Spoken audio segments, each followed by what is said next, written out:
Is it on now? Yeah. Yes, good. Thank you. Good. I was just saying to His Holiness that we have a treat in store for us for this afternoon. He was appreciating the quotation at the top of the slide, God is love. 말에 다들 인공유연 세대는 서로 주스 단단히 뭐랑 담시 쉬어야 돼. 근데 단단 책이 감상 도나 중선스. So what a wonderful morning we had together just now. Matthew, thank you so much for your contribution. It was such a joy and a privilege for all of us to watch the interaction between Your Holiness and Matthew and to learn from that. Just beautiful. Thank you, Roshi, also for moderating it.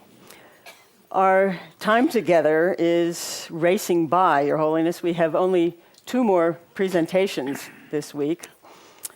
It's hard to believe that it's almost over.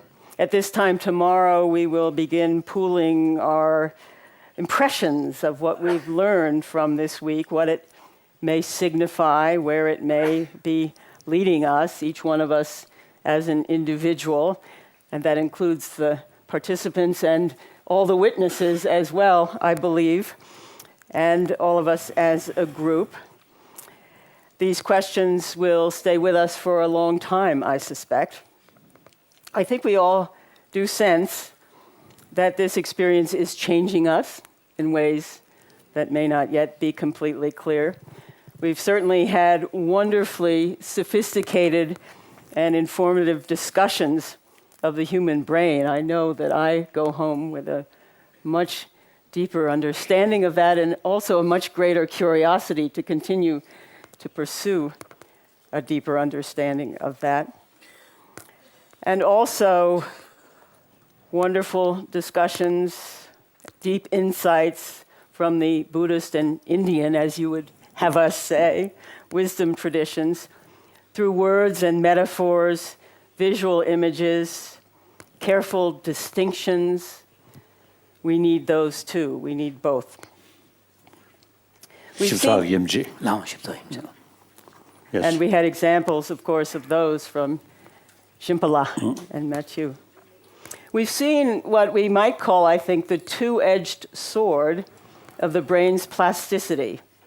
So it invites optimism, this discovery that the brain can change, because it means that we can train ourselves to be kinder, more compassionate, less self-involved, to move from what was called the biased perception, the biased compassion for those closest to us, the mother's warm-heartedness towards her baby, to the unbiased compassion that Your Holiness said yesterday is so much stronger because it extends to all living beings, but that also takes cultivation, takes attention, takes careful work.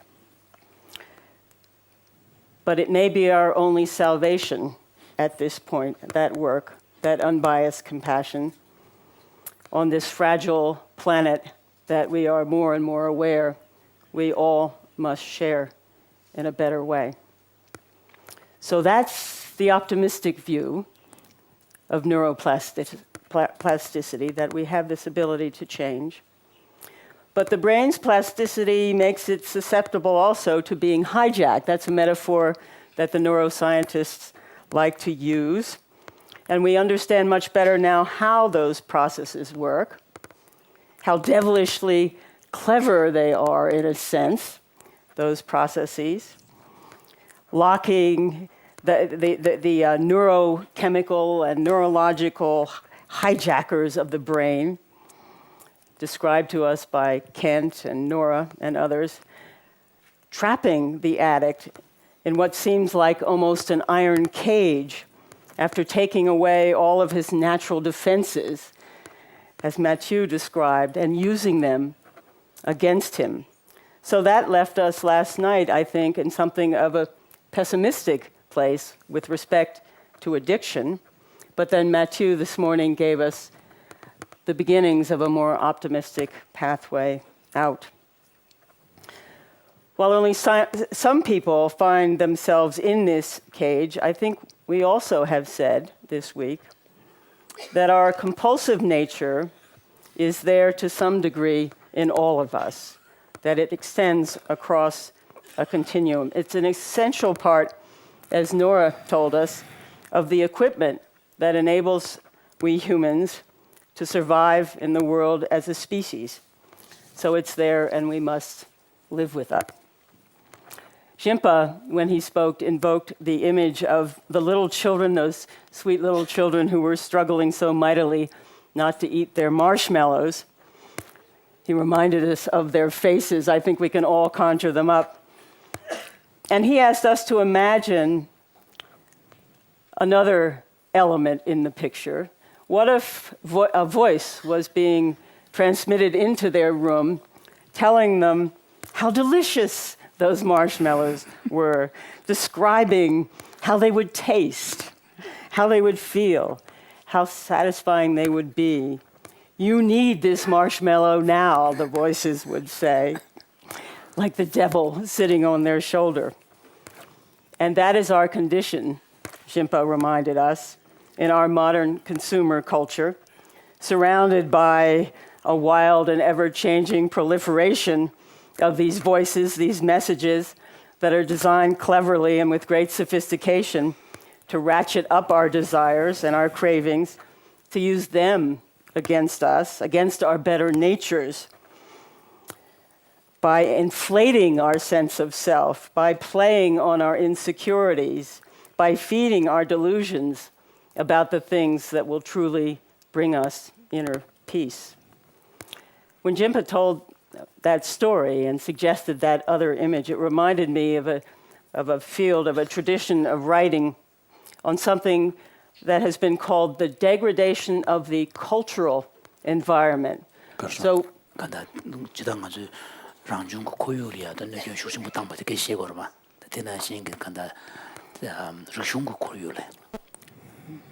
an analogy to the worries we have about what's happening to our physical environment because of our inattention and our carelessness.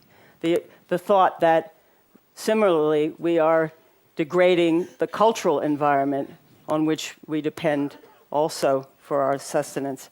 And the people who coined that term pointed out something important, which was, from the beginning of time, we humans have communicated through stories to our young about who they are, about what is important, about how to make sense of the world through stories.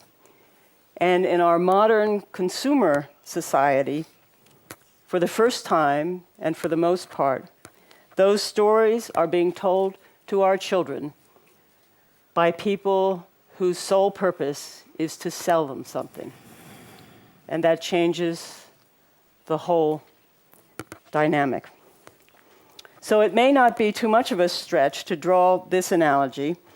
I wonder if we might say that just as the plasticity of the brain is being recruited to unwholesome purposes in the case of addiction, as we heard, so too is the culture, the wider culture, as Viveka spoke of yesterday, being recruited to unwholesome purposes in the case of advertising and marketing and consumerism, converting our natural desires that we have as human beings into greed, into wanting more and more and more, creating very serious problems for us all. So the question then that we've been discussing in a way all week long, sometimes specifically with respect to addiction, sometimes in this much broader way that I'm suggesting, is what sorts of defenses can we mount against those powerful external forces? How can we resist? How can we convert, as Your Holiness said this morning, greed to generosity, fear to compassion? How do we do that in this field of all these messages? Well, Mathieu gave us a wonderfully clear and cogent answer from the Buddhist perspective. And Your Holiness has mentioned several times this week that there are interesting parallels as well from the Christian contemplative traditions. So today is really our chance to see those two traditions side by side. And this afternoon, we turn to the Christian tradition. Our guide is Wendy Farley. She's professor of religion at Emory University. She's chair of theological studies there. She studied Western theology and philosophy, and she has a special interest in contemplative texts, and especially early texts, very early texts by contemplative women. That's a particular specialty of hers, the Beguines, and early monastics, desert ascetics from the 4th to the 7th century. So she's going to speak to us about two forms of desire and about how these early mystics understood and worked with them. So Wendy, with that, thank you. Thank you. I'm very happy and grateful to be here. Thank you. I think recently in Emory, Emory? you there? Yes, I saw you a week or so ago. We had a lot of fun together, in case you don't remember.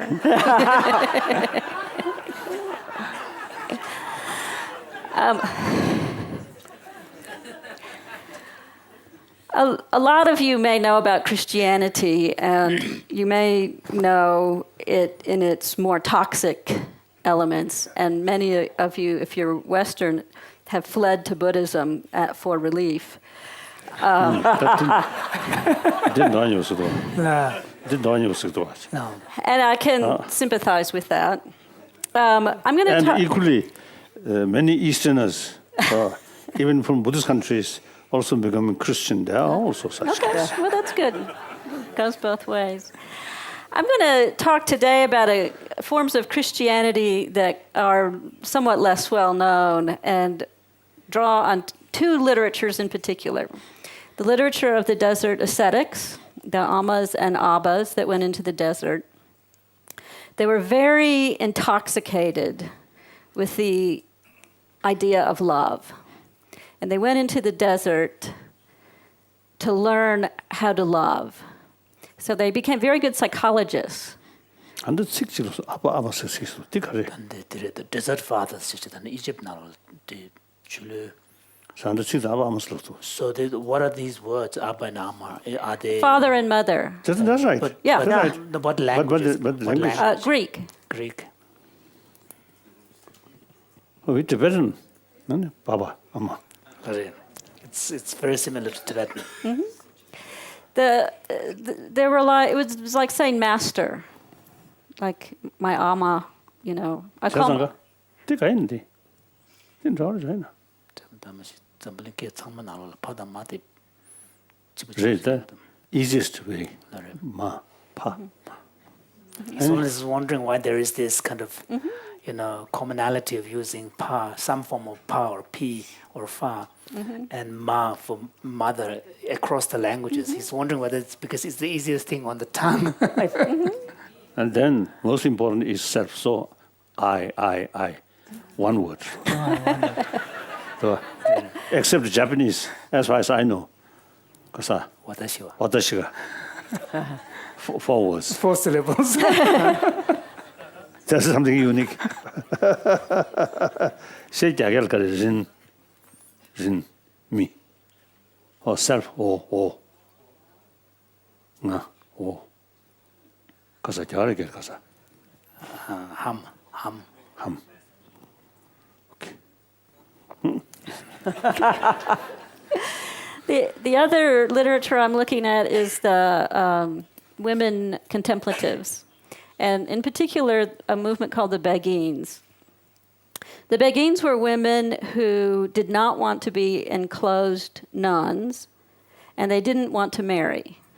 They wanted That's a to. begging, sorry. Tatante drusha pumege nyamlemba rikchi. Oh. Begins mingche ta kunzu changsa ma chabya chik deg sorach teje. Kana yaje anie ma chabse. Chimai ma chabse. They wanted to carve out a way of life where they could live in the world, but be contemplatives. So they tended to care for the sick, care for the grieving, but But they wanted to study and they wanted to become contemplative adepts. The greatest of these was burned at the stake in 1310 because the Christian church didn't appreciate their contributions. So that movement was shut down. But it did produce, I think, some of the most profound and beautiful of the texts in Christianity on contemplative practice. So,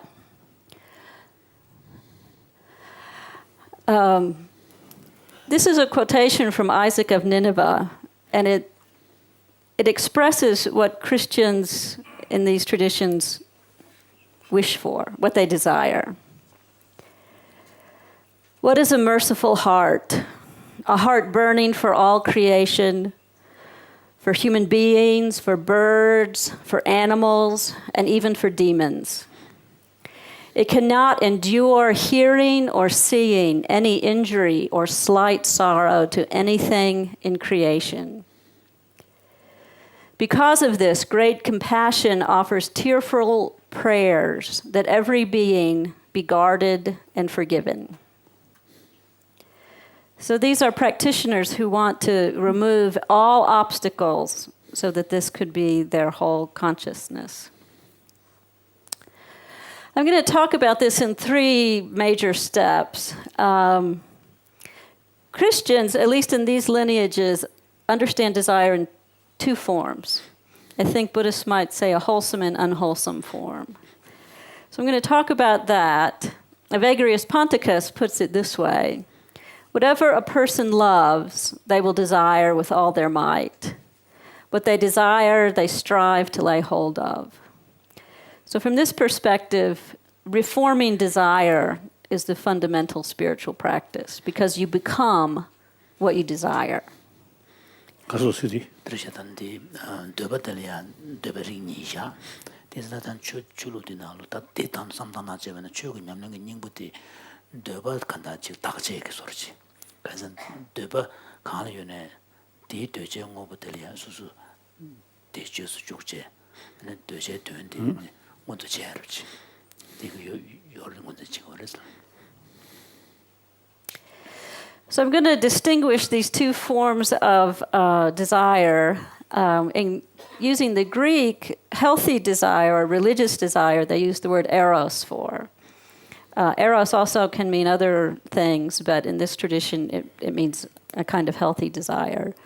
And there's different words that were used for distorted desire. 에로스 랍다가는 되버샤. 되버데 그릭 식체. 다달이야 에로스 랍데 라베나 다 최다 템벌. I'm going to talk a little bit about, for me, what's intriguing, and particularly this week, it's only been made more intriguing, is the way the analysis of desire in these traditions seems to really map on some of the things that are said about the structure of addiction. So I'm going to just make a few comments about the utility for this psychology for thinking about addiction, both in the sense of substance abuse, but in the sense of the way our minds are addicted to negative patterns. And then I'm going to conclude by outlining very briefly supporting practices Christians have used to restore healthy desire. Most briefly, healthy desire, or eros, is a kind of joyfulness, which is self-emptying. It's a desire for the good of others. It's self-forgetful. It moves away from the self. It's like an arrow that's shot away from the self toward reality. And reality means, for Christians, the unconditional love of the divine, and it means the reality of the world as it really is. In healthy desire, the object of desire is healthy. And from a Christian point of view, the object of desire would be God. And St. John of the Cross writes, I abandoned myself and forgot myself, laying my face on my beloved. All things ceased. I went out from myself, leaving my cares forgotten among the lilies. St. John wrote this when he was in prison being ritually tortured by his brothers for his reform movement. But in his prison cell, he nonetheless wrote some of the most beautiful spiritual literature in the Christian tradition. And it's about the way love of God is self-transcending. You forget yourself. And in your self-forgetfulness is that there's great joy. So on the one hand, the object of desire is healthy, God. However, probably everyone here knows that there can be really unhealthy, terribly distorted, terribly destructive desires named God. I love God because he will punish my enemies. I love God because he'll give me lots of money. I love God because he upholds the systems that keep me in power. So you can have, in a sense, an object of desire named God that's very, very unhealthy. Absolutely right. Absolutely right. So a better way of saying it is perhaps to say that a healthy object of desire would be love itself. And so we have Hodwick saying, I would have given myself all to love, my whole self, with the devotion of all my powers, so I could live love with love. So her desire is to empty herself, so she becomes simply an open space for the flow of divine love. That would be her desire. This is going to be least interesting to anybody but me. But And Arthur. But from a contemplative point of view, this is the most important thing. And that is that in eros, in religious eros, it's not just that the object of desire changes, that I want a good object instead of a bad object. It's that the way I desire is completely different. That rather thinking of myself, I'm a self and I need something good, even a good thing like love, healthy desire annihilates that structure. So it's paradoxical because it's not a self wanting an object, even a good object, but it's some dimension of mind that is not structured by the ego. And that non-egoistic dimension of mind is yearning for reality. And in that sense, it's non-possessive. It's not, I don't want this good object. It's a desire to annihilate the very structure of egocentric desiring, even desire for something good. Marguerite Perret puts it this way: I am only that which God is in me and not some other thing. Therefore, I am not except what God is. And thus all work of caritas, a word for love, is complete.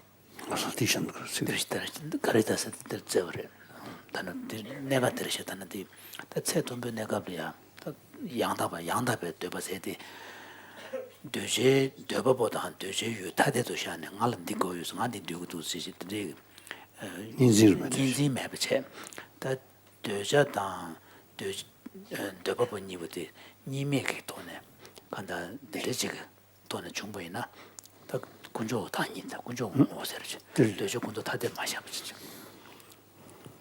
So in Marguerite's way of putting it, I don't exist anymore.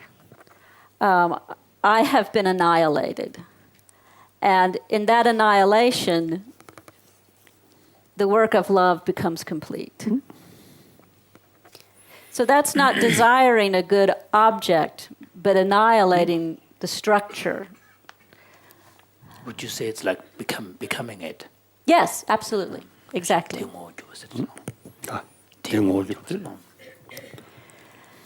Now, some of you may have had the experience that that's not your ordinary way of living in the world. Our desire tends to be of a distorted form, or maybe of a mixed form, but certainly heavily shaped by distorted desire. And in unhealthy desire gets rerouted back to the ego. It gets hooked into the ego. Matthew laid out very interesting, and Jinpala laid out very interesting kind of steps of that.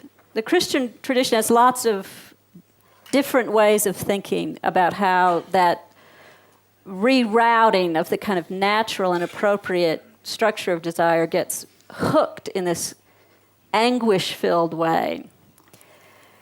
One way of thinking about it is to say that we're spiritual beings in a world like this and in bodies like this.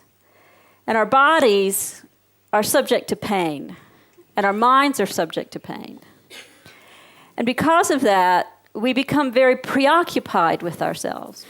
If you're in that dentist's office and the drill is in your tooth and you don't have Novocaine, and before you went in there, you were a kind and loving person and you cared about people and you were thinking all kinds of gracious thoughts. When the drill gets put on your tooth, all you can think about is your pain. And so all of your sweet thoughts about others disappear. Your mind is completely concentrated on pain. You might say from this point of view, the point of view of these writings, that's the human condition. There are moralistic versions of Christianity that put it in different ways, but in this lineage, you might say, living this kind of life, in this kind of body, with this kind of mind, is so excruciatingly painful. Our consciousness just gets tied there, and it becomes very difficult to think outside of that. Just as if you're in the dentist's office, it's really hard to think outside of the pain you're in. So because of that, because of the painfulness and the vividness of my experience of myself and my own pain, and of course also my pleasure, others become kind of misty. So I'm sitting here and I'm talking to you, and I actually think you're all real and interesting, and I hope good things for you. But if I cut my finger, I wouldn't care that much about you. My whole consciousness would be about my finger. And I might intellectually recognize that this is not as important as most of the things going on in the world, but my consciousness would be totally there. And I would still remember you existed. I might care. But my vivid sense of reality would be on me. And so even if intellectually I granted that wasn't very realistic, nonetheless, the way my mind would work is I would be tied to my own experience. And your experience would be important, but not quite as important. It would be real, but it wouldn't be quite as real. So that is, in a sense, our condition. Now, in the distortion of desire, we desire, we're like this little kid. Our desire ceases to be a desire for the good of everyone and for the sweetness of divine presence. We desire our own happiness, and we desire relief from our suffering. And we believe that things in the world will relieve the pain of our life and will give us pleasure. So in this, it's, I think, quite similar to Mathieu's analysis, namely, because of this distorted experience, we grant the world a kind of reality it simply doesn't have. And we hope to extract from it something it cannot give us. It cannot give us real relief, and it cannot give us ultimate happiness. And yet, we can't stop expecting it to do that. So in these ways, there are analogies with what substance abuse is like. So the object of desire becomes our happiness and the objects in the world which appear to have the power to give it to us. The structure of desire also change. So it's not just that there's a different object in these two forms of desire, there's a different structure. In distorted desire, I have a very strong experience of myself and of my own pain and of my own desire for goodness and happiness and pleasure. And I have a very strong sense of the world as exterior to me and in a certain way disconnected from me. It's not me. And so the things that I believe will relieve my pain and cause me pleasure, I want to possess them. I want to bring them into me and mine. So my desire is curved in on myself. And the things that seem to threaten me, I want to push away even farther. So the objects, this dualistic desire is inordinate. It gives things in the world powers that are inordinate. So something good might be good. My marriage might be very good. My love for my children might be very good. A particular experience of the sun setting, and it's very beautiful. Those are good experiences. But somehow I want an extra. I want that to totally fix me. So it's inordinate. It's not proper to it.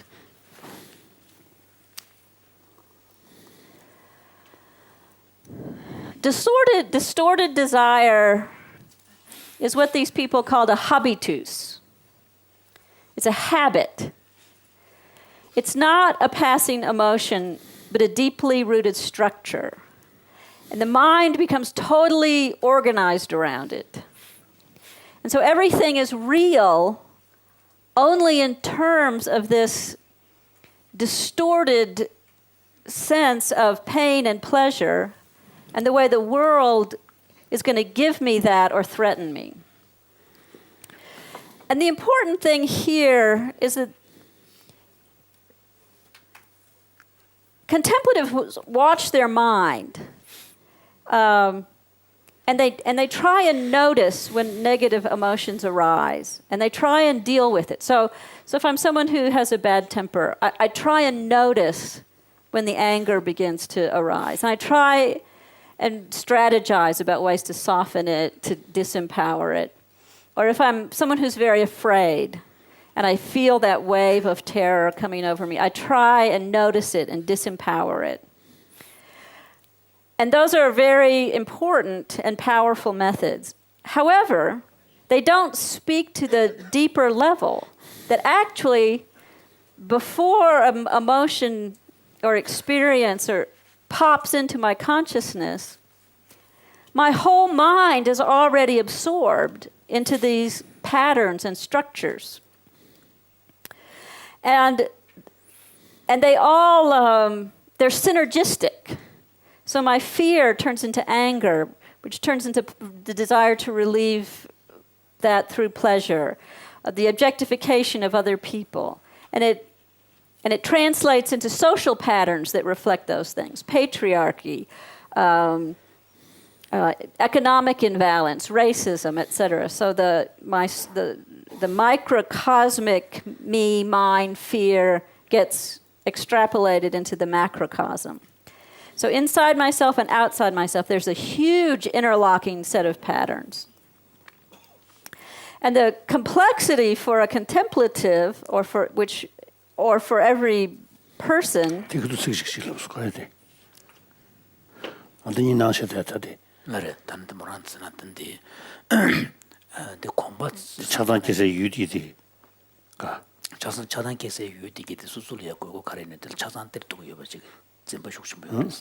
근데 영화인데 그도대 세바 제라버지 용조 그러지 셈 정도도 그 뒤집어 말해 자외 심해 나로는 공부 그런 게 거의 그런 맞아가지고 되게 돈이 거라서.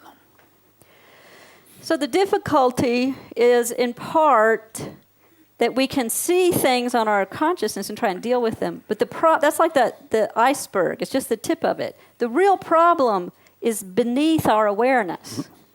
And trying to get to that huge iceberg that we can't see exactly is very difficult. And from these writings, one of the things they really emphasize is the way that even as we try to do that, our mind lies to us. So I'll give you an example. The metaphor that they often use is the devil appears to us as an angel of light. So let's say I'm a good practitioner. I fast all day. I say my prayers. I chant. I'm having if you put the little brain thing on my head, it would just be perfectly concentrated. But I become very judgmental. And I become very harsh to people who aren't as good as I am at my fasting, because I'm such a magnificent faster. I'm so awesomely wonderful in my fasting. So that even as I...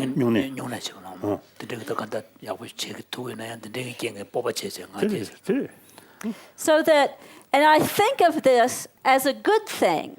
I think I'm a religious person, I'm doing good, and that when I look at Mathieu and I say, you're not fasting as well as I am. You're a bad person.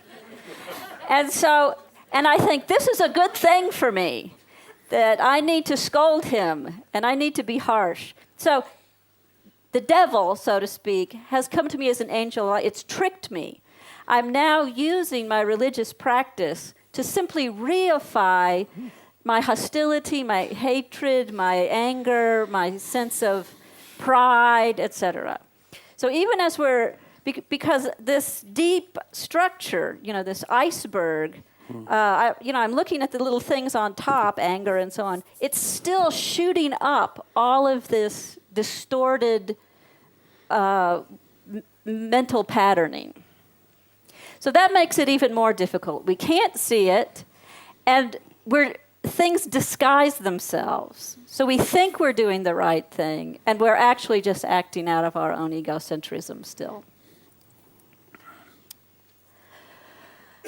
Now, one thing that the women contemplatives emphasize in a way many of the men contemplatives do not, is that there are lots of ways our mind can cripple us and can disempower our capacity for love.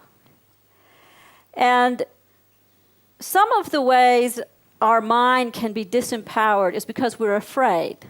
It's not just that we're very prideful, it's that we're afraid, or that we're very anxious, or that we lack self-worth. This is the issue that came up this morning. Teresa of Avila says to her sisters about contemplative prayer, and she's saying, this is the devil talking to you, so to speak. We wouldn't say devil anymore. That's an anachronistic metaphor, of course. But these negative mental patterns will say, oh, who am I to practice such a high thing as prayer? Am I just being selfish? What will people think of me? And you have all of these reasons why you shouldn't do this. And they're not prideful reasons. I'm not a good enough person to do this. And Teresa says, how many sisters have the demons assaulted this way, through this false humility? So in these different strands of the contemplative tradition, different strategies are necessary. So as Mathieu said, you have 10,000 or however many antidotes. 84,000. 84,000. So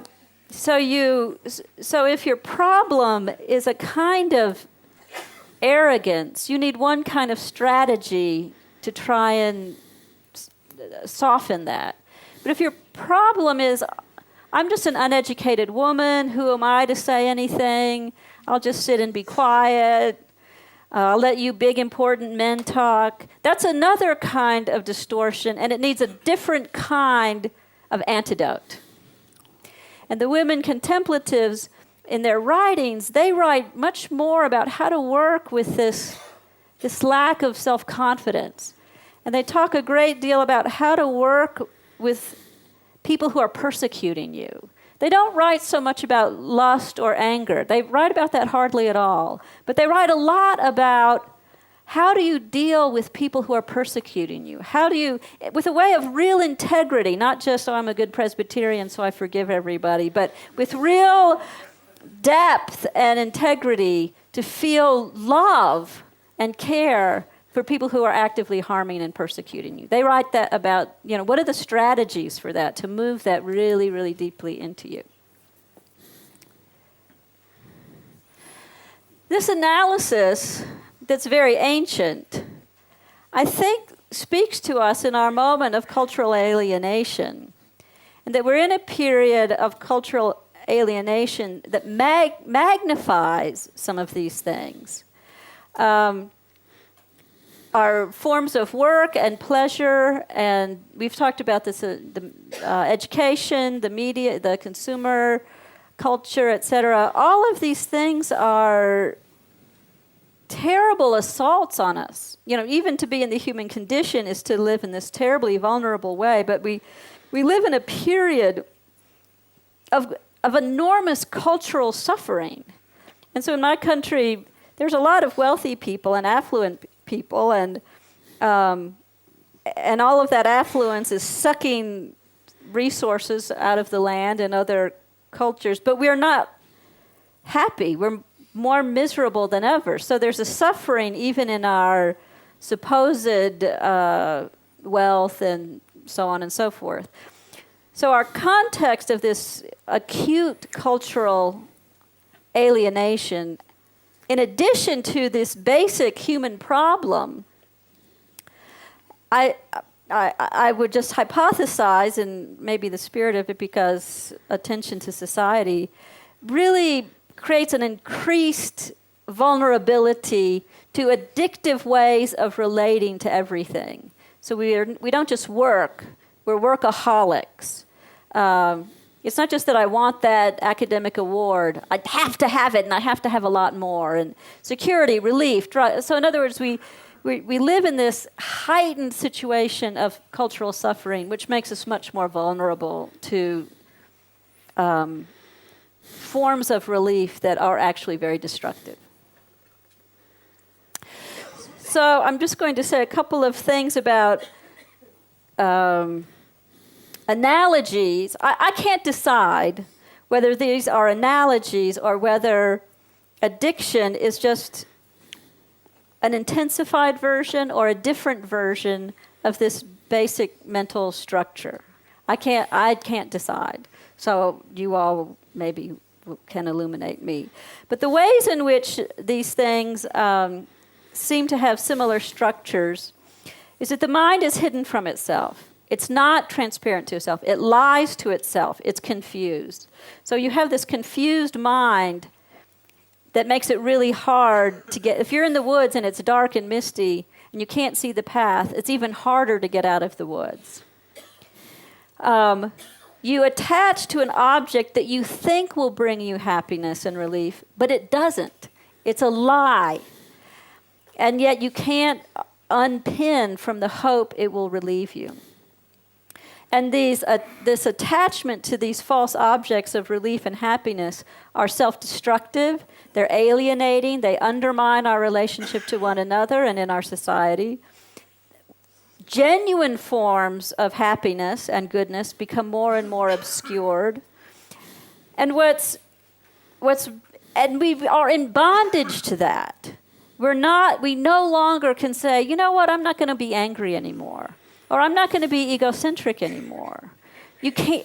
We're held, and these traditions use metaphors like slavery, bondage, tyranny.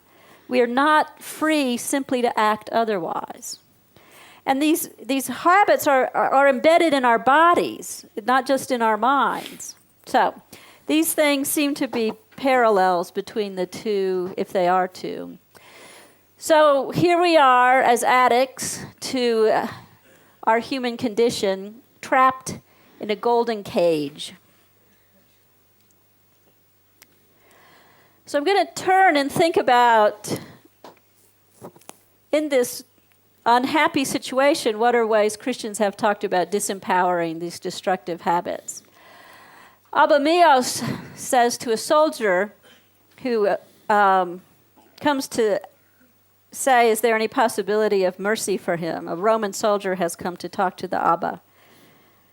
And Abba says, tell me, my dear, if your cloak were torn, would you throw it away? Oh, no, he replied. I would mend it and wear it again.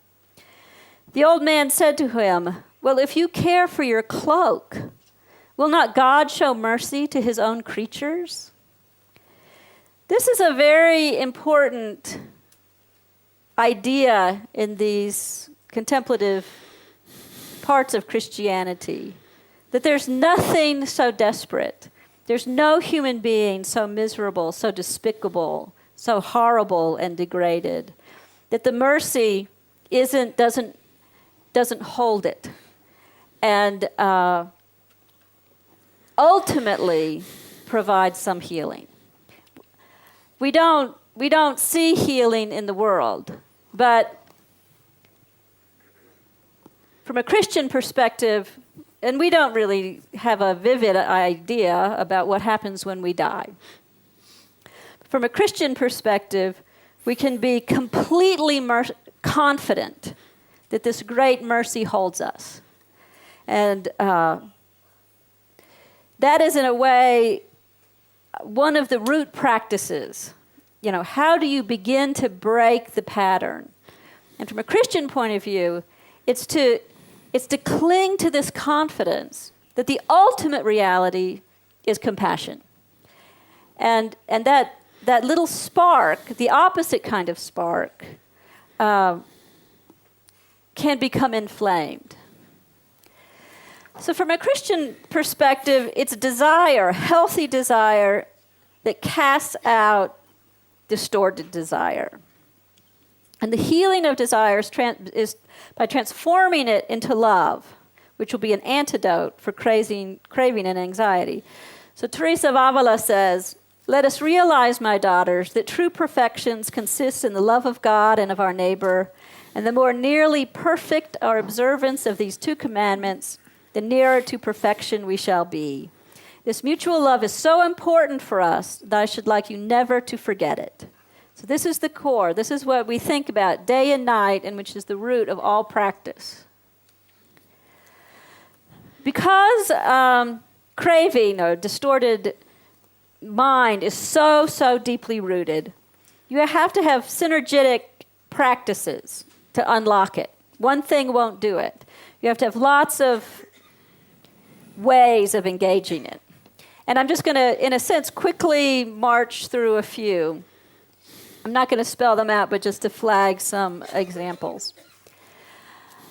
One is to watch the mind, and there's a way in which this is a very root practice.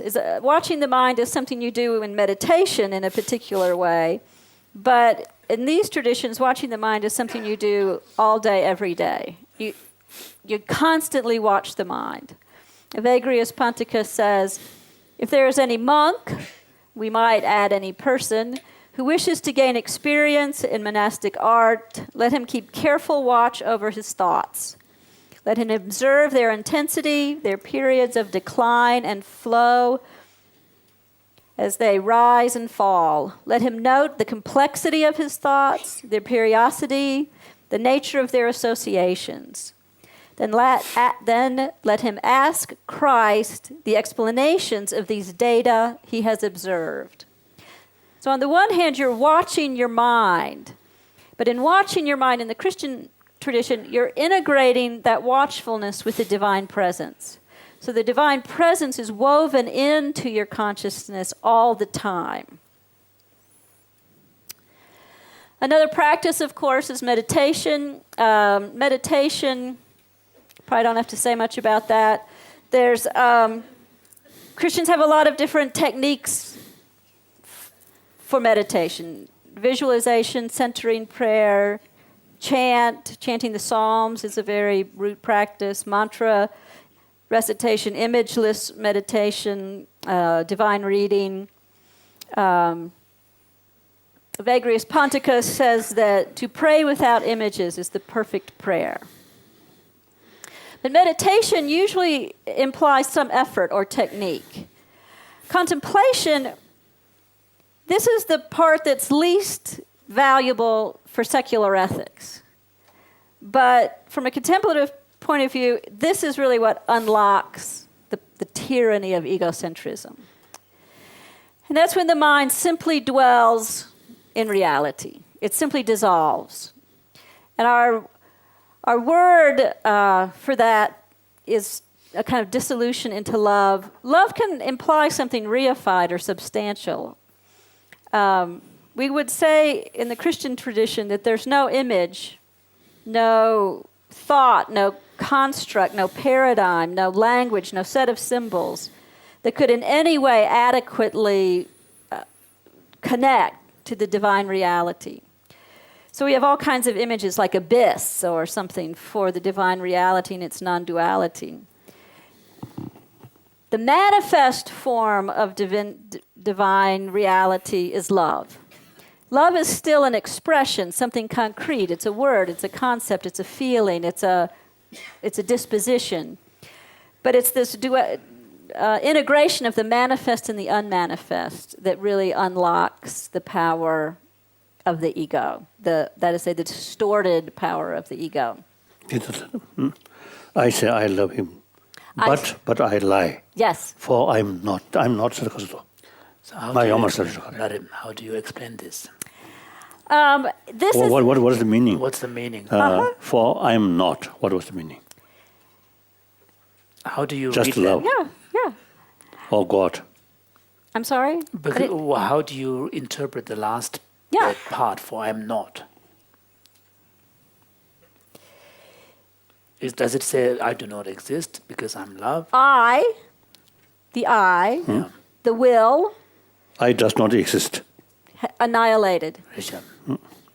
So she's expressing this paradox where as a conscious being with thoughts,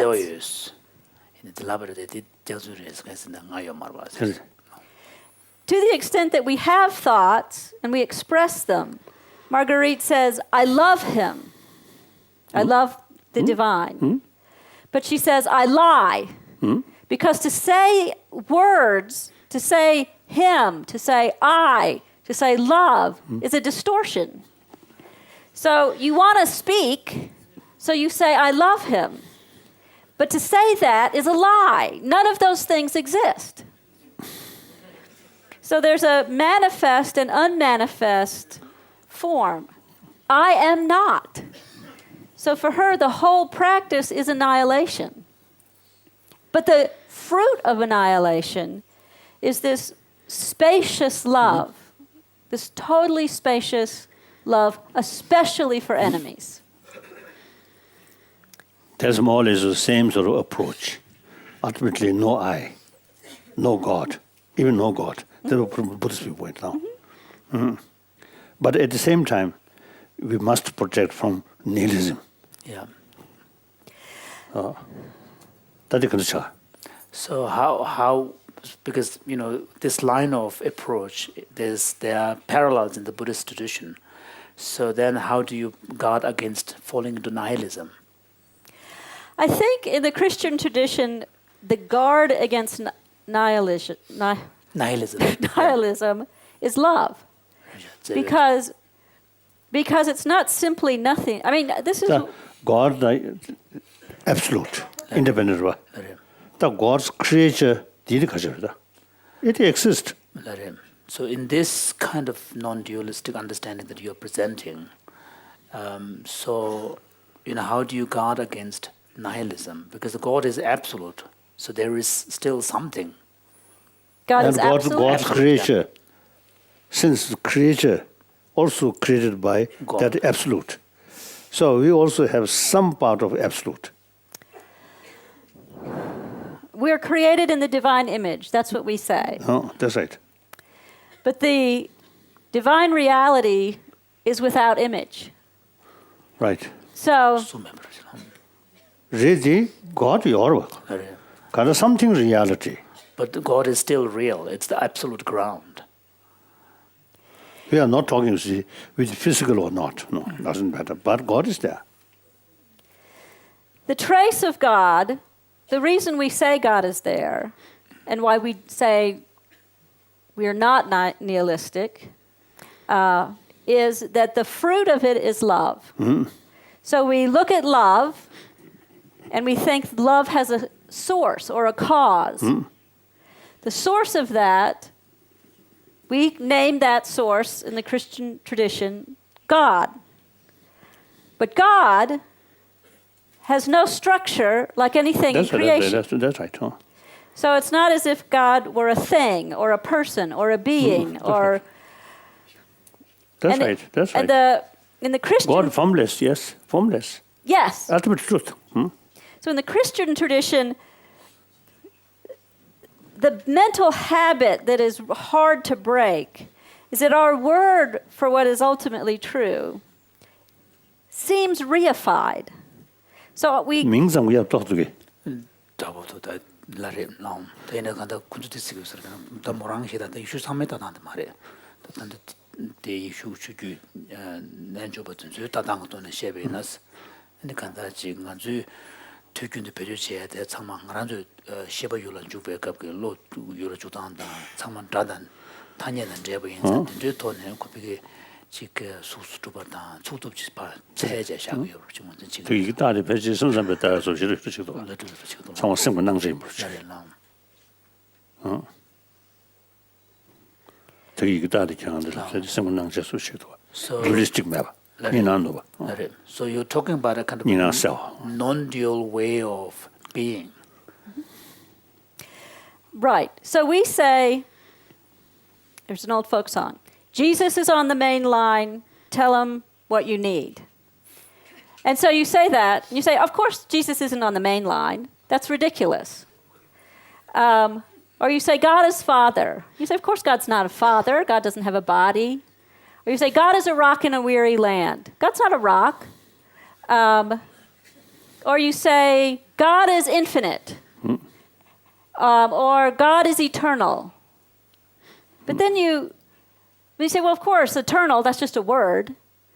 So on the one hand, you say, well, of course these words aren't literal, but your mind is still structured that way.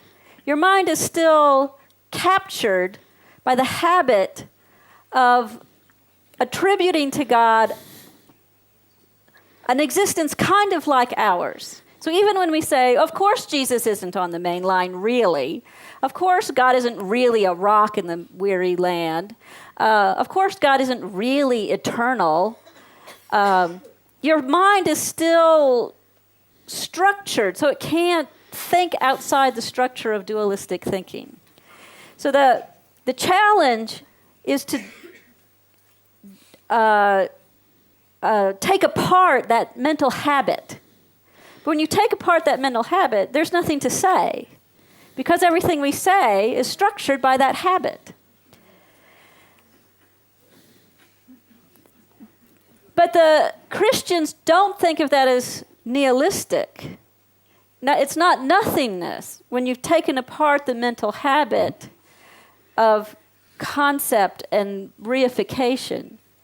We don't think that's nihilistic because... I understand the Buddhist philosophical view also, you see, nothingness. But if we remain there, then there is a danger of nihilism. So the positive side also, you see. So therefore, you see, concept of truth. So they are the nihilism kaya that's korwa. So His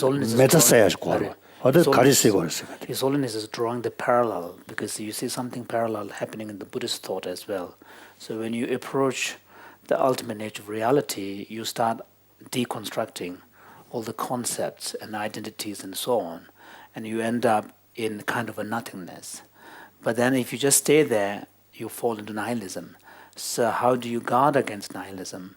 Then the reality is restored by invoking the notion of conventional truth. So that's why Buddhism speak of the ultimate truth and the conventional truth. So His Holiness or from the middle way point of view to be emptiness and dependent origination. So the emptiness is the empty, kind of emptying part, and dependent origination is the reconstruction of reality out of that. So he was asking what would be the equivalent of that in this particular Christian contemplative tradition. So some kind of safeguard. Some kind of safeguard against, falling into nihilism. The Christian safeguard is a little different. The Christian safeguard... Yes, there must be, of course, different. So that's why I'm asking you. The Christian safeguard is to say that the fruit of that deconstruction of concept is the birth of love. So that there's something inherent about the generation of love out of imagelessness. So it's not as if there's imageless reality and the world in its created or interdependent, dualistic, it's a conventional form coming into being, passing out of being, et cetera, et cetera. It's not so much that they're those two things. It's that this whatever we can't have a word for, this non-duality, has an efficacy. The efficacy is love. And that love completely is infused throughout all reality. So that this world that we live in is both itself, material and problematic and beautiful and coming into being and falling out of being and seeming to promise us things it can't give us, etc. It's the way it is. It's also this infusion of the divine love. So from a contemplative point of view, what you want to do is rest in imagelessness so that your mind gets retrained. It has a different structure to it. So that then when you dwell in this world, in this body, in this person, walking around, seeing the stars, seeing how beautiful they are, you see them for what they really are.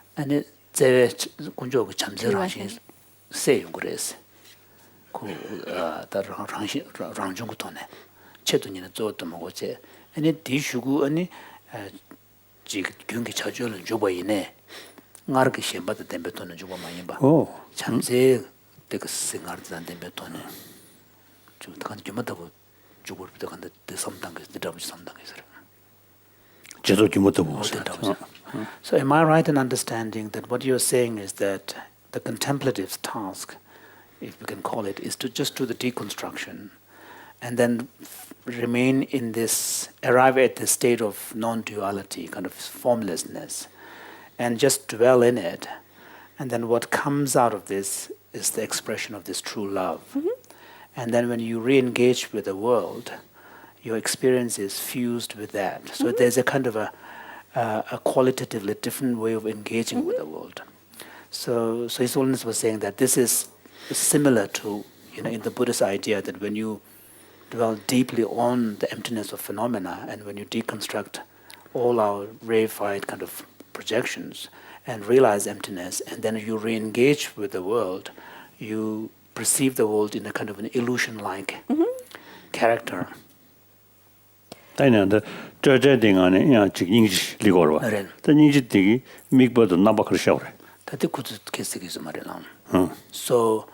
So from within this formless state, non-dual state, when love arises, from as a consequence. You say it's the fruit. Will that love have any kind of directedness, or is it just a pure state of love with no particular directedness? I mean, would it have a structure like an object to whom you love? Yeah, love to a sentient being. Sentient being to what? So love towards other sentient beings. So there is a kind of a directedness. Yes. I'm being urged here to get on with it, but Go ahead. But I was just thinking this next slide speaks to that. okay. Yep. All right. The fourth practice that is very important in this tradition is compassionate action. Yes. So actually concrete actions to care for the sick, to care for the poor, to care for the prostitutes, to the disenfranchised, to the grieving, to whoever. So that actual actions with another person, very, very crucial practice. Which one is Christ in us? That's right. So that you've kind of, you're trying to get your ego out of the way so this love can flow through you, so that you can see. From a contemplative tradition, Jesus was really stupid about something we're really smart about. We're really good at saying, oh, you're a woman, you're not as smart as me. Oh, you're African American, you're probably a drug addict. Seeing social differences and seeing not a person, but seeing the role, the social. We're really, really good at that. Jesus was like, he was retarded. He couldn't see that. 근데 가르쳐가지고 잘 통모대로 소리지. 말다 그 생각이 얼마 이슈. 말다 모랑스 그다 됐어. 모랑스. 모랑스 그다가 지스 기타 된데 임제 안 당겨 말봐. 근데 그 임제 여보다 마시브 소리지. But he was really good at seeing what's hard for us. Everyone he saw was the bearer of the divine image.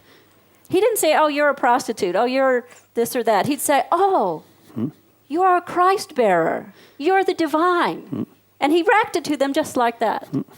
So when we are able to be compassionate with one another and see whoever's in front of us or the whole world, then that's Christ in us. That's what Christians would say. And I need to finish here. That's fine. That's good. So in a sense, it's remember who you are. Remember who you are. This set of preoccupations. Oh, I'm Wendy. I'm anxious about this. I want that. I need a new shawl. Here I am in Dharamsala. I have to buy a shawl. That's really important. No. I'm a throne of peace. I'm a sea of joy. So it's remembering who you are. And I want to conclude by saying thank you. And I want to say thank you to the whole lineage of contemplatives who stand before. And I want to say thank you to this conversation between Buddhism and Christianity, which has been so helpful and life-giving. Beautiful.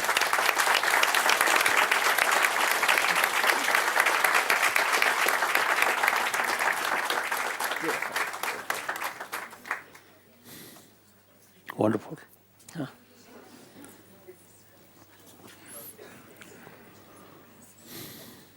Beautiful. Thomas Merton. Yeah.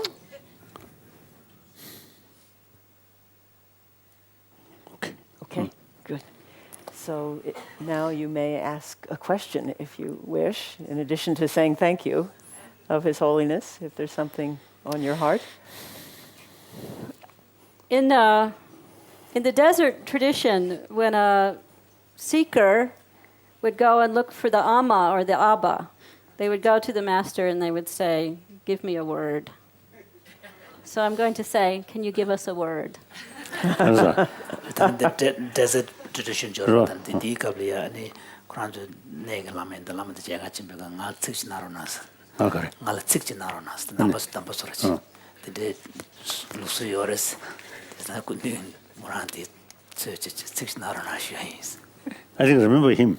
Yes? You remember him? No, Oh, he's yes. only saying the word would be remember Thomas Merton. I see. Remember Thomas Merton? Good. Actually, my birthday in South India, I express the best gift for me on birthday is those person who love me. Please think when you develop about anger, then think me and visualize my face. I mentioned that. So, and recently, those Burmese Buddhists, so some sort of harassing or harming Muslim community. Again, I express those Buddhists should think face of Buddha. If Buddha there, he definitely protect those poor Muslims. So I always see, often when I saw this person's face, I always remember all the real teaching of Jesus Christ. There are similarities, and particularly monastic sort of Tradition. a tradition. And I always consider him as a very, very solid, strong bridge between Buddhism and Christianity. Wonderful person. His certain death is, I think, great loss. Then, when I look my own picture there, and that time I'm much younger.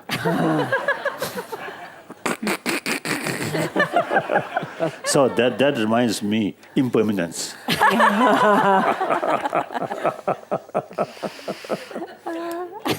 Yes?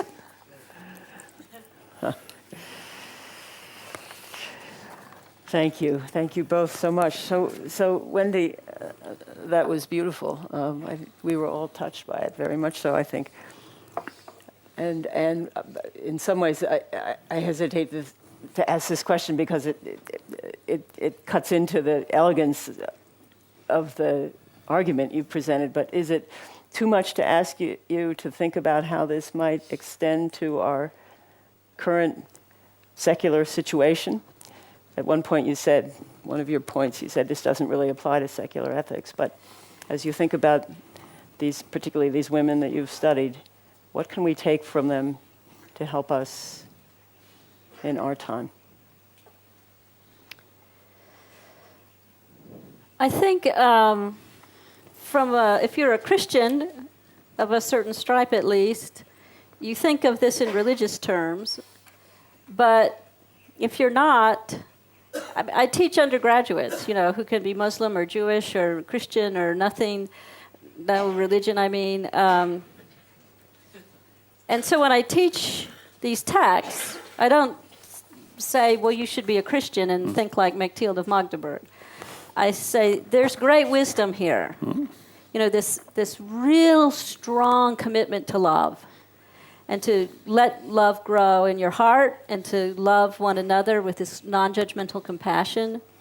I think that my students like that.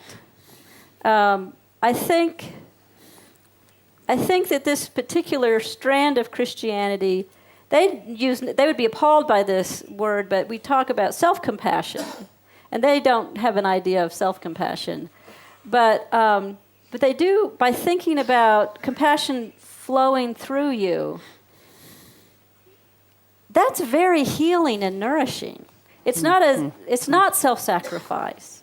It's not, I'll give up this and I'll give up that and I'll just let myself be this maimed, exhausted person. It's like, it's very empowering, to let compassion flow through you. So it's a way of thinking about your ethics in a way that isn't shameful, or it says I can be something wonderful. So people who have very low self-worth or are ashamed or compassion, if it moves through you, it touches you too. It's not like some other thing, like other people deserve compassion, but I don't. It simply because it moves in you, it includes you too. And so it's a very different way of thinking than Right. I'm guilty, I did bad things, and it's a very different thought pattern. Right. And liberating. Yeah. So, Sarah, Arthur. Thank you so much. That was terrific. I wonder if you might say something following up on this. What are the implications for ethics or secular ethics, that kind of a thing? Marguerite Poiret says, I say to the virtues, I take leave of you forevermore. Mm-hmm. I am free at last. I go from the small church to the great church. Mm-hmm. Could you explain that? What is she freeing herself from? We talk about the ethics of restraint, the ethics of virtue, and then the ethics of altruism. This is the pattern in the book that we've been studying, and I teach this text also. And this is such a liberating moment. And then what's the reaction of society to this woman and this sequence of liberation and freedom that she experiences, just as a kind of model? Marguerite says, she leaves the virtues. And there were those who did not appreciate her saying that. I think she's saying at least two different things. What period we're talking about? She was burned in 1310. She was burned at 13. the stake. No, Yeah. 1310.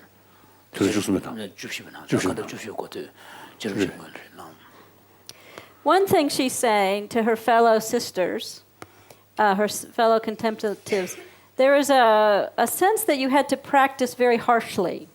You had to really torture your body. And you had to do that because you're a sinful being. And so if you tortured your body enough, you would clean the sin out. And that was virtue. And she says no to that. There's a way in which that's its own self-clinging, clinging to your sinfulness, clinging to a kind of self-hatred, a kind of it's an emotionally destructive. It's the devil appearing as an angel of light. If you're a good religious person, you'll flagellate yourself, you'll starve yourself, you'll hate yourself. And she's saying no.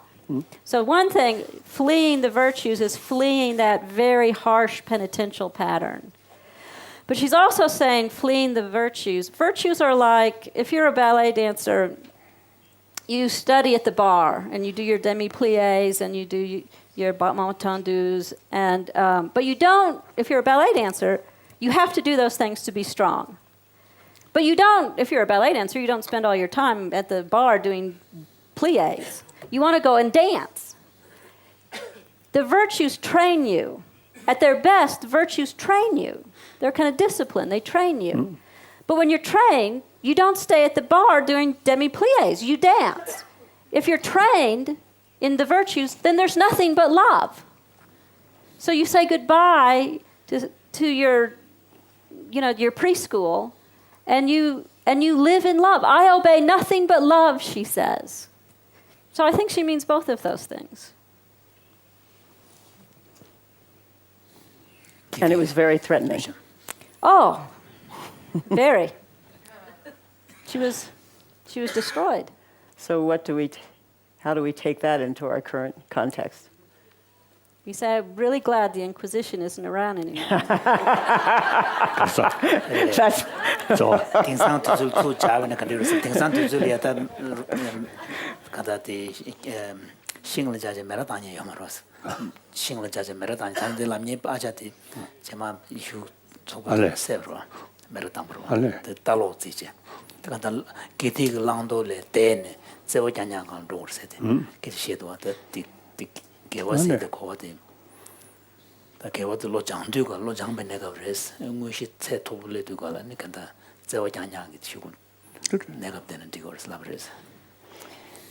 So I think underneath Arthur's question, though, was this idea that we are hoping to develop a secular ethics approach in the contemporary schools that will, among other things, inculcate in young people an ethic of restraint, an ethic of virtue, and an ethic of altruism. Is there some point at which they leave the bar and dance?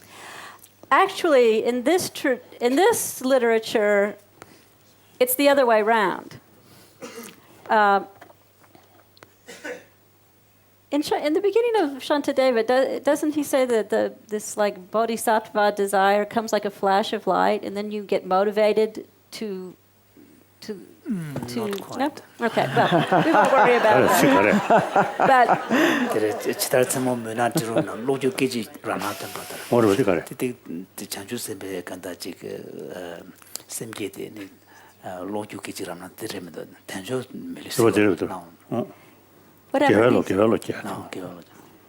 In this tradition, it starts with the motivation. It starts with this God intoxication. It starts with the desire, with this little spark of love. And you see the things that are obstacles, and therefore you want to do things to remove the obstacles. In my teaching, when I teach these texts, it's really easy for my students to get excited about compassion and justice and His Holiness's books or Abraham Heschel or Martin Luther King or whoever. That they are excited about that and they're inspired, and it gives them a vocabulary for something in their heart that's not being fed.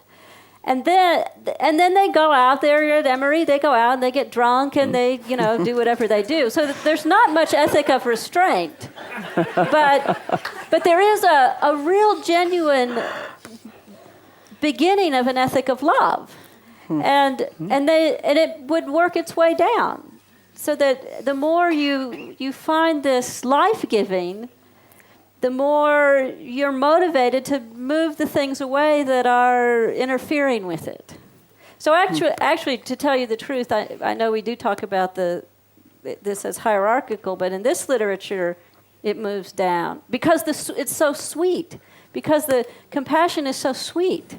And these fraternity boys who do whatever they do on the weekend, but they read His Holiness and they read Dorothy Day, and their hearts are really moved. It's sweet. It's not just discipline. It's sweet. And then the other things come organically in a way. 답은 안도 공간의 시대들이 시제 현지 미정시 야고 뭐 샤마서요. 시스람. 그래서 그 담말다 시절렌지랑 시미슬람 다간다 고조 자시요 시. 다시 제 민내다. 두지도 두는 거 같아. 내단 답교 부시에서. 시세미가 되버다 세베 원래 쇼제 간다 되버로베 시원도 쇼바. 간다 즉 참즈면은 디기 방향이 셔야 되고. 나래. 좋아. 나래. So one of the key points messages that comes through your presentation from the teachings. the secular ethics So if we were to relate to the secular ethics kind of initiative, two things that are clear. One is the kind of the goodness which is part of the nature. So that is the idea of Christ within us. The other one is how sense of well-being and happiness is ultimately unless we pay more attention about these deeper values. If we just let these habitual patterns, then there's a problem. There's a problem. So that we can apply. Adapt. I think that's right. And then this, I think, you're, talk very, very good for promotion of religious harmony. So now your presentation, also you see, details to what 남중에서 참바도 저 투문에서 대시를 말죠. 다 안다 즉 쉐단데 제인도 즉 서버 관리 최무직을 연구했어요. So one area where your presentation could really kind of bring awareness in the kind of area of interreligious dialogue and understanding is that generally the understanding is that there is a large degree of commonality when it comes to the teaching of practical ethics, love, compassion, and so on. But in the domain of wisdom, there is no recognition, at least not much recognition. There could be synergy or connection. But what you're pointing here is that even in the domain of wisdom, at least in the way in which one perceives the understanding of nature of reality, there could be at least parallels and similarities.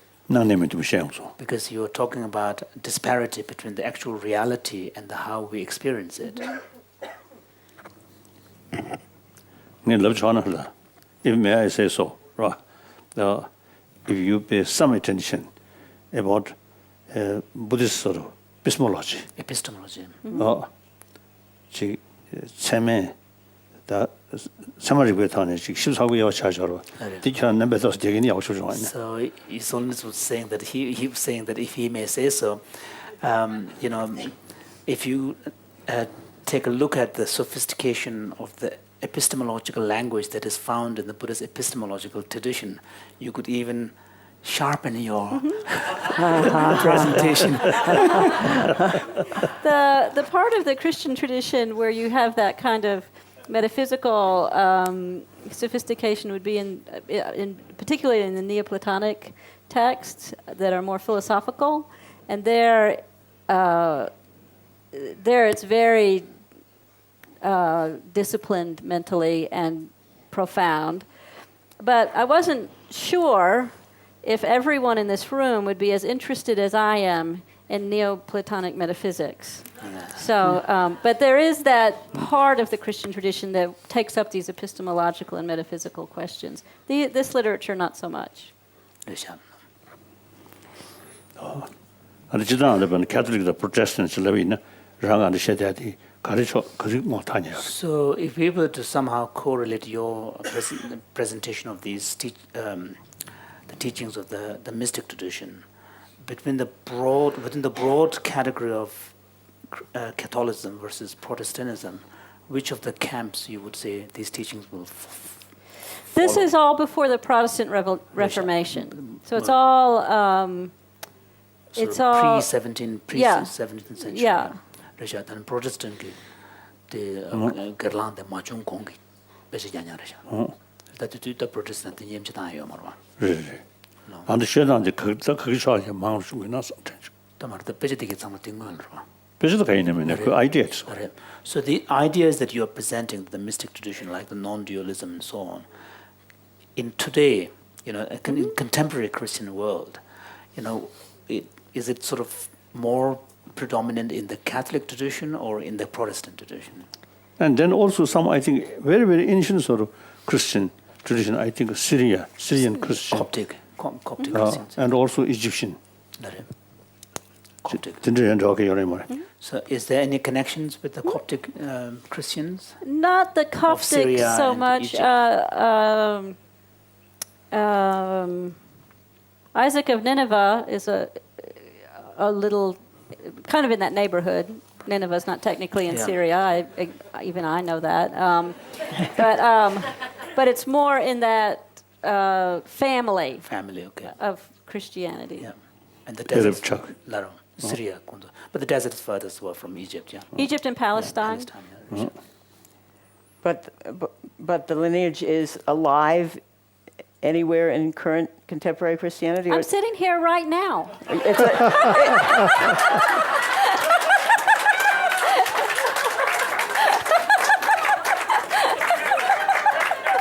Are you alive? Or are you a distortion of reality? Definitely that. No, right. So, yes, you are keeping it alive, and it's alive in your students, and it's alive in your heart. It was suppressed. It was radically suppressed. This has always been a small river of Christianity. The authority structure of Christianity moved out of this contemplative center into an ecclesial structure that became very authoritarian and very interested in power dynamics and very terrifying. And it needed a theology to hold those things up. So Christianity becomes very distorted, and this tradition is a huge threat to it. So it's always hidden away. It's a small part of Christianity. It's always been a small part of Christianity, but it's always been alive.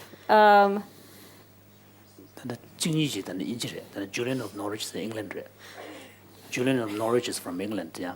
I'm sorry? Julian of Julian Norwich, of Norwich right. is from England, yeah. And what should we make of the fact that it seems to be carried predominantly by women? I don't think it's It carried. isn't? No, I think No. it's carried by men and women. It is? Yeah. Okay. Good, yeah. In the medieval period, really? Sure, Meister Eckhart and John of the Cross. You would fall into this, put them in this category. Yeah. John Main 가르공래. Paul than Benedict and Roa. In the John of the Saint John the Cross said the Dominican Carmelite. Carmelite came out in Oxford Lia. So the Dolinji of the Yan Daka Goli, she won't put him as a Tombo Serge.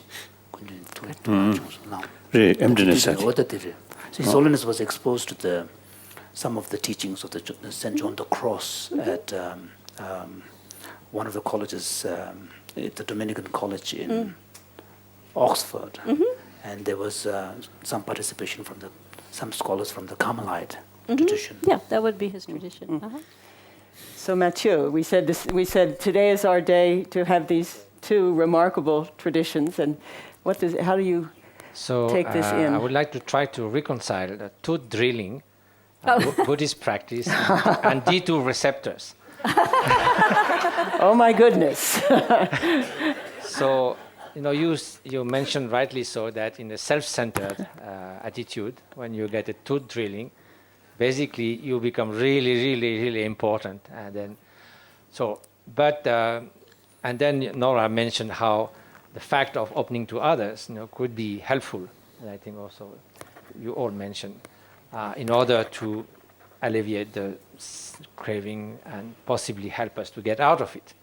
So there is actually a Buddhist practice that allows you, and it is applied both to tooth drilling and to craving, because sometimes it's physical pain, sometimes it's mental afflictions.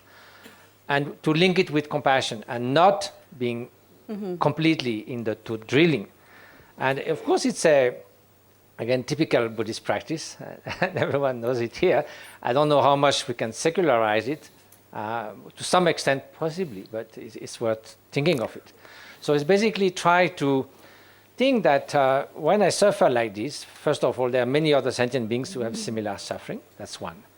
And then to think, well, if it's me, my suffering, it's very little dimension and meaning and scope, and it's always focusing on me. So how could I imbue that with something greater than that, which is compassion? So what would be the way to do that? So we use a meditation that is based on breathing and visualization. So we think that there are many other beings who suffer of tooth drilling. And so when you breathe out, whatever leftover of happiness are with you when you are in tooth drilling, you send it to all those sentient beings who suffer tooth drilling and pray that may through this they be relieved from that tooth drilling, and may and then when you breathe in, you sort of extract their suffering and say, okay, I'm suffering a lot from that tooth drilling, but may that stand for all the suffering of others. You exchange giving your happiness and taking the other's suffering. So we do that with physical pain, and I know it's a very profound and common practice. And one of Khyentse Rinpoche's nephew was a great Gelugpa master, Gen Menla. He wrote to Khyentse Rinpoche that as he was dying, that he was doing this practice of taking up suffering and giving happiness. And then when you take suffering, it's not like a further burden, actually it's transformed and kind of joy of relieving the suffering. So now we don't only do that with physical pain. The next step is also if I suffer from hatred, from craving precisely. So I'm really, under the burden and the affliction of the weight of craving.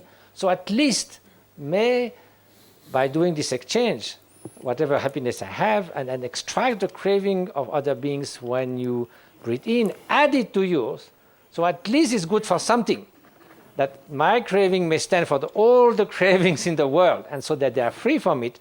And by doing so, instead of making it heavier, it makes it much lighter because it's imbued with compassion. So constantly doing that is a very powerful practice.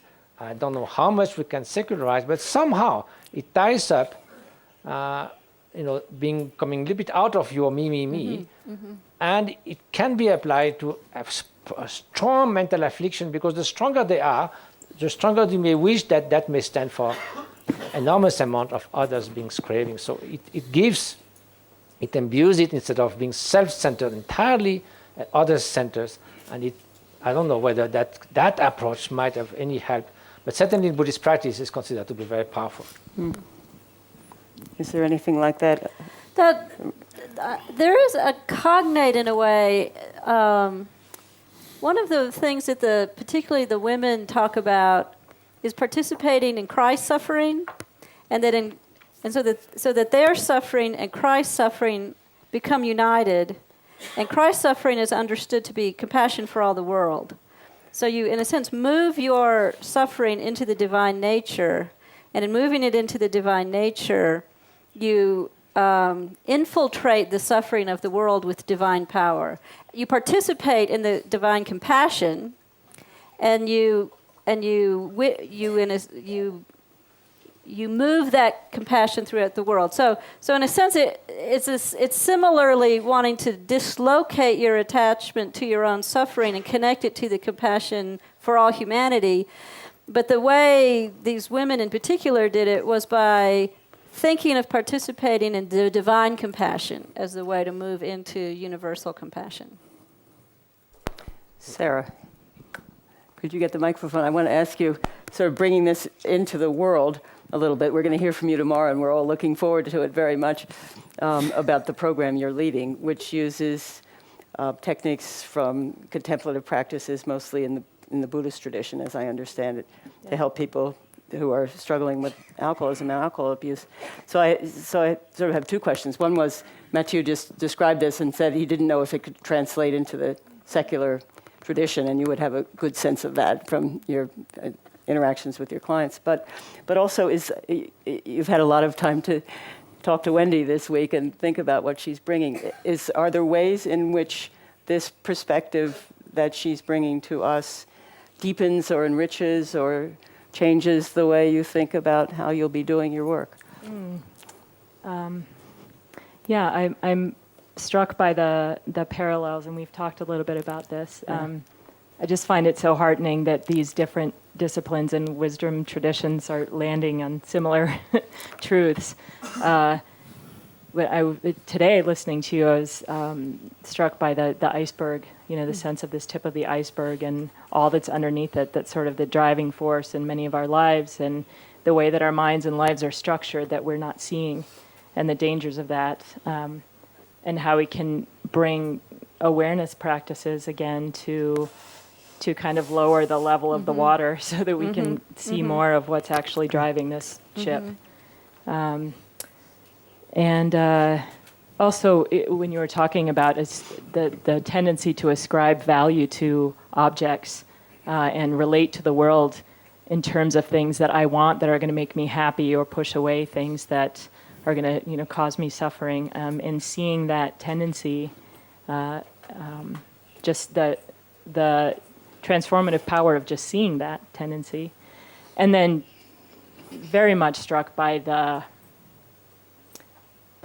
potential and power of allowing ourselves to get out of the way and allow a greater power of compassion to come through, including ourselves, as you said, and that these practices can be very, in my perhaps probably ignorant view and somewhat clunky way, can be secularized and brought to populations and languaged in ways that are very simple.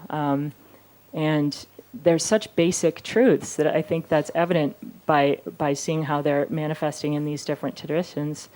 And so there's such a basic, simple truth, not easy necessarily, but simple truth that I think can absolutely be languaged in a way that's accessible to everyone. Yeah.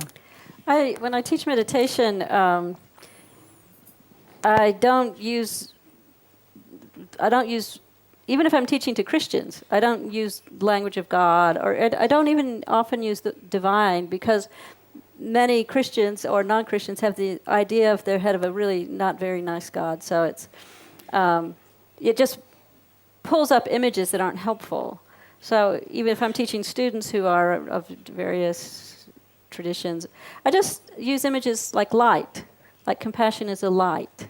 So try and find languages that are, images that are not religious languages, but make compassion almost tactile, not something you're willing into existence, but something that it's like a light that's in you, and that just you can effortlessly radiate from you because it's who you are fundamentally. So you can use that kind of language without using religious language.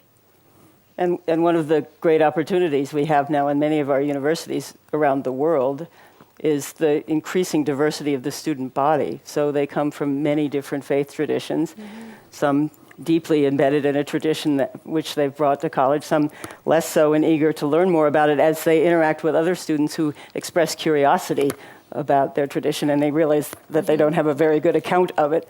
So there's a very sort of rich exchange that can happen. And I think that's encouraging if we think about this goal of trying to enlarge our circle of concern to all beings. Viveka. Thank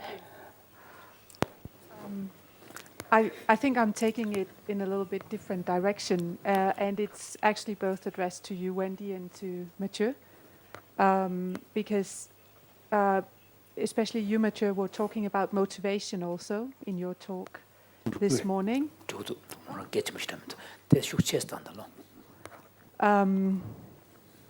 And I think you're talking about also motivation into this journey of training the mind or practicing. And I think from the studies I've been doing in drug treatment facilities as a social scientist, not as a clinician, but looking at what's going on in the treatment facilities, there's a lot of talk about motivation. And sometimes motivation is thought of as something that's inside the person. Well, he or she is not motivated enough to be in treatment, and that's why he or she drops out of treatment. Or we have to work with motivation so we can motivate this client or patient to stay in treatment and progress. And motivation sort of becomes a black box in treatment that if that sort of works, then treatment can work also. When we look at when I've been looking at what's going on in treatment facilities in practice, and I think that, I guess that the motivation to go into this journey can, when does that spark come, or how does it come? That's one thing, but also how does it sustain?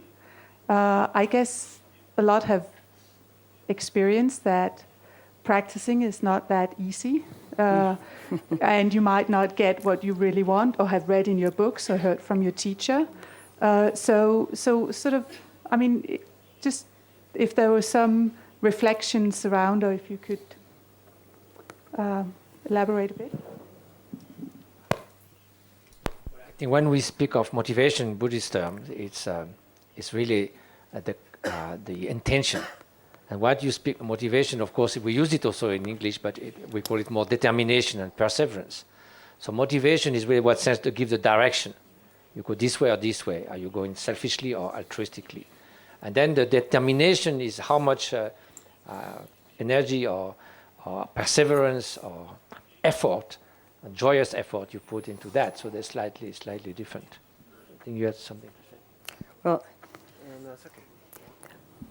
and so how does these first words, intention, perseverance, attention, effort, sound like work, but then finally it's joyous. In Buddhist term, motivation is the reason why you do that. Yes. The goal that you have. You're holding. So it's an intention, and then the rest is the journey. Right. So in the intention to travel, and the actual travel will be done through effort, to determination.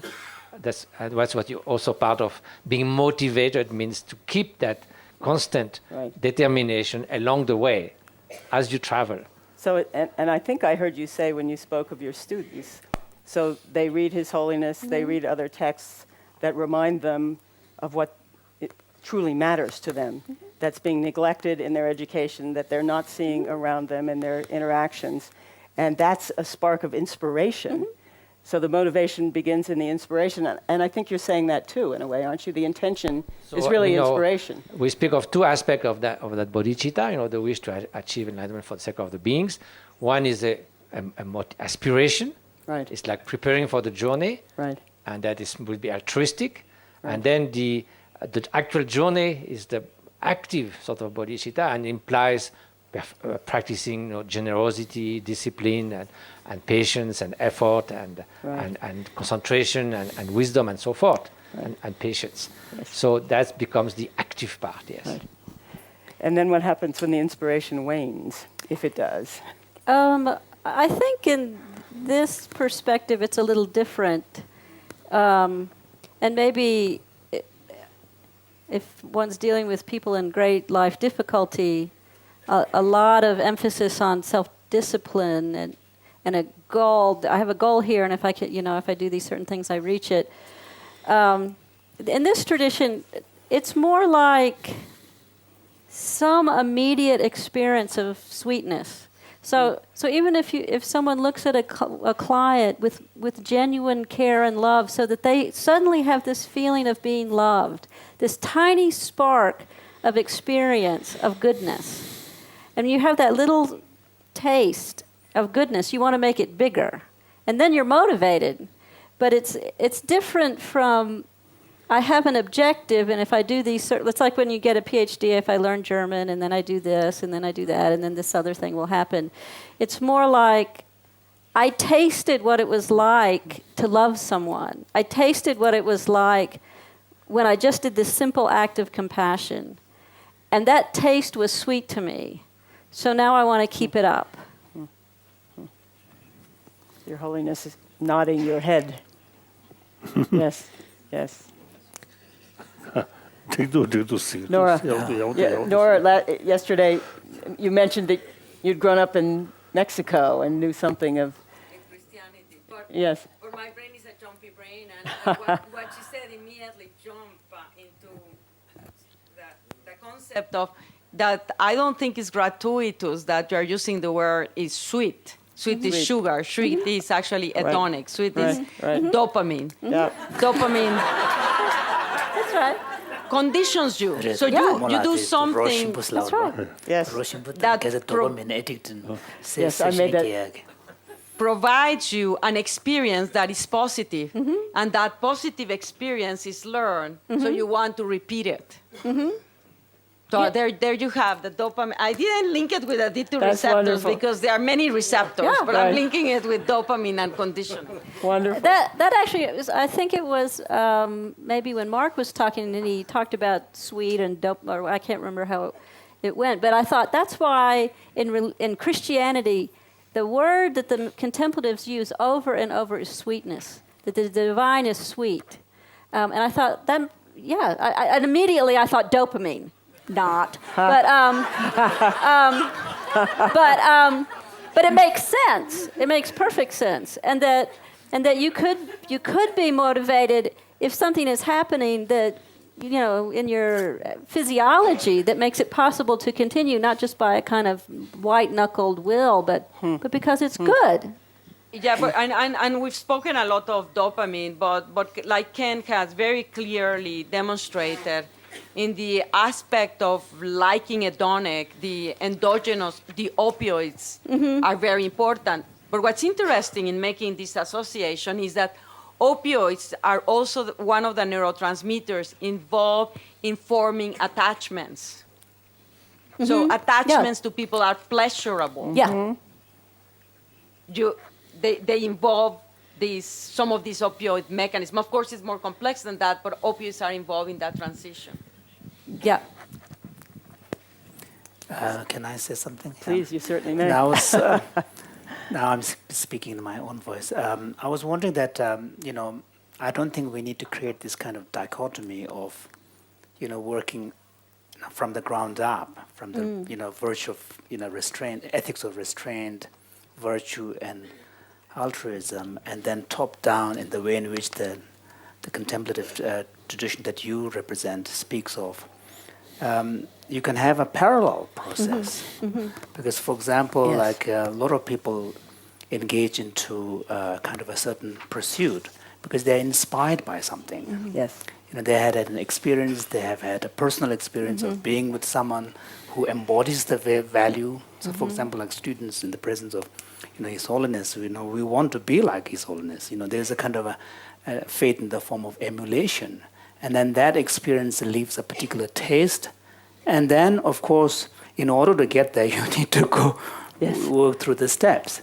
So I don't think there is a kind of a dichotomy. It could be, even in the case of one individual, it could be happening both at the same time. Yes. I just wanted to bring that out. Thank you.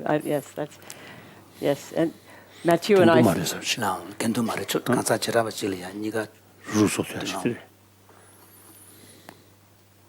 And that Matthew and I chatted last night, and that because that is your story, going as a young man, going to India, meeting people, the faces that represented for you something you didn't quite understand, but you knew you wanted, and the faces that you showed at the end of your talk this morning, your teachers, in some ways are such a dramatic reminder for us. Mark showed faces at the beginning of his talk, tormented faces of people who are addicted. You showed these magnificent, beautiful faces, and there are two more here that draw us in this other direction.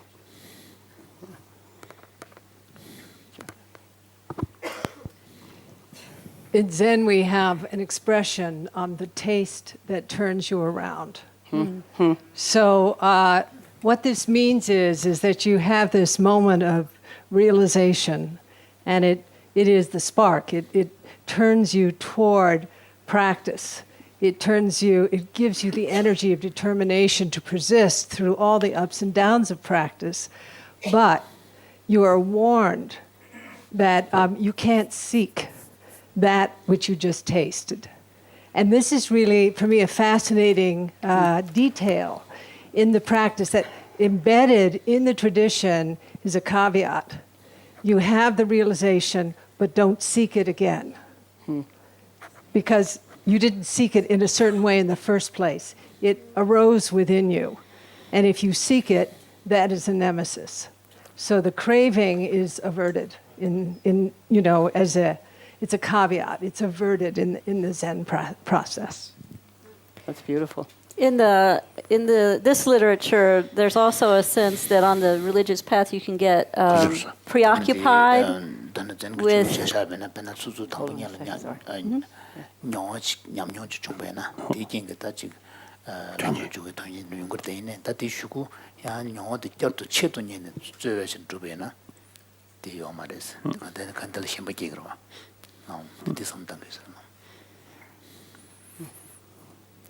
That you can get preoccupied with religious experience, as if that were the thing.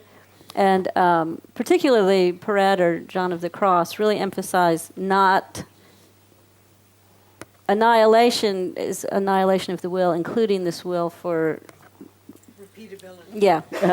Yeah. You're admonished not to seek to repeat the experience. Because that's grasping and craving. Yeah. That's right. Yeah. Fascinating. Repeat much, no? Did you? It's always saying that there is some repetition involved, though, because otherwise you wouldn't become familiar.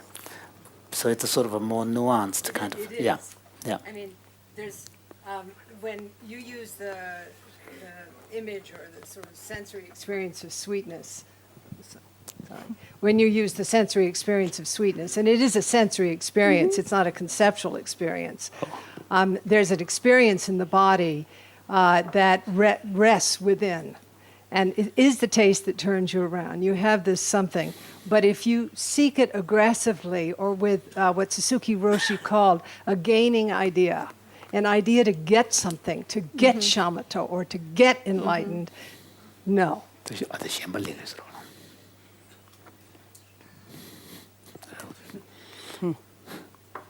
and Dava me sorry. So in that sense, there is no desire. There is no aspiration. Embedded Wanting throughout the something practice. further progress. In all through the practice, you have, the very beginning of an intensive practice. Every day, we cultivate bodhicitta in our way. And every evening at the end, we dedicate merit, in the Zen way. I mean, yeah. But the kind of seeking or craving process that we've been addressing here, which is also, it's in Zen, we call it the Zen sickness. It's when the motivation becomes self-centered for realization. And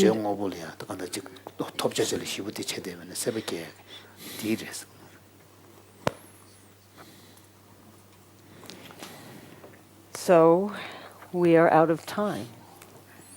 It's 3:00. Your Holiness, did you wish to say anything further before we adjourn? Nothing. If not, I do want to thank Wendy for your really wonderful presentation.